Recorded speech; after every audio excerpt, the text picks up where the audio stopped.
রায়দিঘি বাজারে মনি নদীর জল প্রবেশ রুখতে উদ্যোগ বিধায়কের। দক্ষিণ 24 পরগনার রায়দিঘি বাজার সংলগ্ন এলাকায় প্রতি বর্ষাতেই মনি নদীর জল বাজারের ভেতরে ঢুকে পড়ে। এতে ব্যবসায়ী ও স্থানীয় বাসিন্দাদের চরম দুর্ভোগ পোহাতে হয়। এই জলাবদ্ধতা রুখতেই এলাকায় স্লুইস গেট ও ড্রেনেজ ব্যবস্থার উন্নয়নের উদ্যোগ নিলেন রায়দিঘি বিধানসভার বিধায়ক ডক্টর অলোক জলদাতা। বুধবার তিনি রায়দিঘি বাজার সংলগ্ন নদীপাড় এলাকায় কমছে পরিস্থিতি সচক্ষে পরিদর্শন করেন। সাথে ছিলেন মথুরাপুর 2 নম্বর ব্লকের বিডিও, সংশ্লিষ্ট দপ্তরের আধিকারিকরা। এদিন বিধায়ক অলোক জলদাতা স্থানীয়দের সঙ্গে কথা বলে তাদের সমস্যা শোনেন। বাসিন্দাদের অভিযোগ, স্লুইস গেট সঠিকভাবে কাজ না করায় এবং ড্রেনেজ ব্যবস্থা অপ্রতুল হওয়ায় সামান্য জোয়ার বা অতিবৃষ্টিতেই নদীর জল বাজার এলাকায় ঢুকে পড়ে। তবে বিধায়ক আশ্বাস দেন, প্রশাসনের সঙ্গে সমন্বয় করে দ্রুত স্লুইস গেট সংস্কার ও ড্রেনেজ ব্যবস্থার উন্নয়নের কাজ শুরু হবে।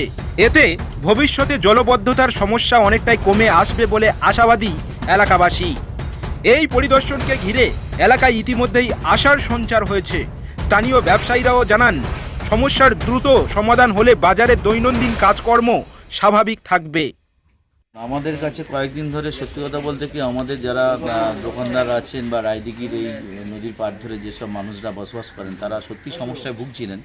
কারণ যখন অত্যধিক জোয়ার হয়ে যায় আমাদের রায়দিঘি বাজারে যে জল নিকাশি ড্রেন করা হয়েছে সেই ড্রেনের যে আমাদের নির্দিষ্ট চাপাটা যেটা ছিল, যাতে ড্রেনের আমাদের রায়দিঘির বাজারের রাস্তার জল যাতে নদীতে যেটা চলে যেতে পারে, কিন্তু এখন ওটা খারাপ হয়ে যাওয়ার জন্যে নদীর জল সেটা ভেতরে ঢুকে যাচ্ছে। দোকানদার ভাইদের অসুবিধা হচ্ছে, এখানকার মানুষদের অসুবিধা হচ্ছে, ক্রেতা বিক্রেতাদের অসুবিধা হচ্ছে। সেই খবর পর তারপরে আমরা এখানে আমি ছিলাম, বিডিও সাহেব ছিলেন, আমাদের সম্মানীয় সুন্দরবনের এসডিও সাহেব ছিলেন, ইরিগেশন দপ্তরের ইঞ্জিনিয়ার ছিলেন, পঞ্চায়েত সমিতিরও ইঞ্জিনিয়ার ছিলেন, আমাদের জনপ্রতিনিধিরা ছিলেন, বিশিষ্ট সমাজসেবী মানুষরা ছিলেন, আমাদের থানার ও আমাদের অফিসাররাও ছিলেন।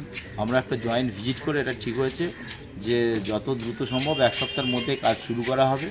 চেষ্টা করা হবে যাতে নদীর জলটা আর যাতে বাজারের মধ্যে না ঢুকতে পারে, সেই জন্য নির্দিষ্ট কতগুলো পরিকল্পনা নেওয়া হয়েছে।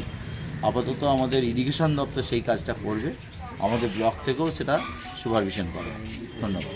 রায়দিঘি থেকে নুরুদ্দিনের রিপোর্ট, BN TV।